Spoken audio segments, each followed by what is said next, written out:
Acho que a presidenta, quando hierarquiza nos seus pactos, o primeiro deles ser um pacto pela responsabilidade fiscal, mostra que alguns temas centrais, como por exemplo o superávit primário, a reserva de recursos do orçamento para o pagamento da dívida, o tema da dívida pública que sumiu da agenda do país, quando o país gasta 48, 49% do orçamento anualmente para os juros da dívida, juros e amortizações. Quer dizer, esse é o pano de fundo dos grandes problemas que tem o país e que impedem ter um plano de transporte público sério, robusto, investimento de 10% do PIB em educação. Então essa hierarquia já é muito complicada. Acho difícil ter um pacto com os velhos partidos que permitiram que a situação chegasse onde chegou, né?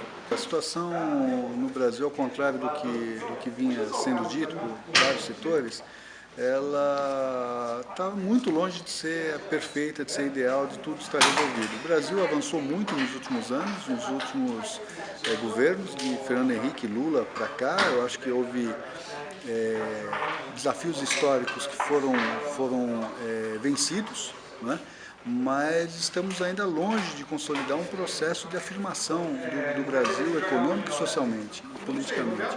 Então essas manifestações elas colocam a nu um mal-estar que já havia, mas que estava difícil de se consolidar como opinião pública.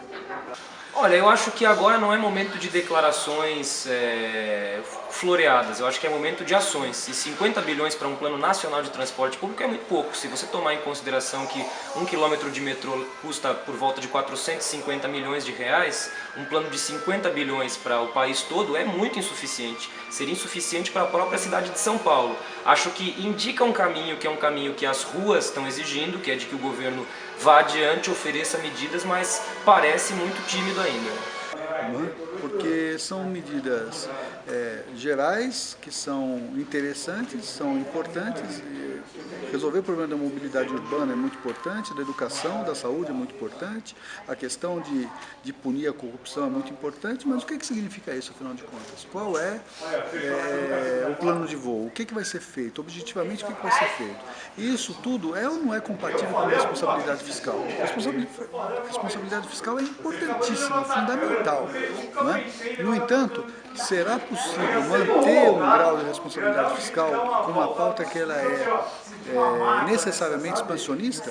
Como que vai ser, como que será de alguma forma compatibilizada essas demandas populares com a necessidade da economia? Para isso não houve resposta, como também não houve resposta para essa questão da convocação de uma Assembleia Nacional Constituinte para a reforma política, né? Na verdade ela não convocou, ela colocou em debate, né? Mas exatamente o que? Né? Uma constituinte será exclusiva, não será? Será feita pelos deputados? Será feita por quem? Né? Como será convocada? Que os partidos que estão desgastados poderão apresentar candidatos?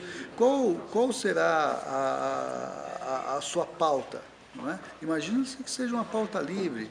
Até porque se a gente fizer uma constituinte só para discutir financiamento público de campanha, nós vamos perder uma enorme oportunidade.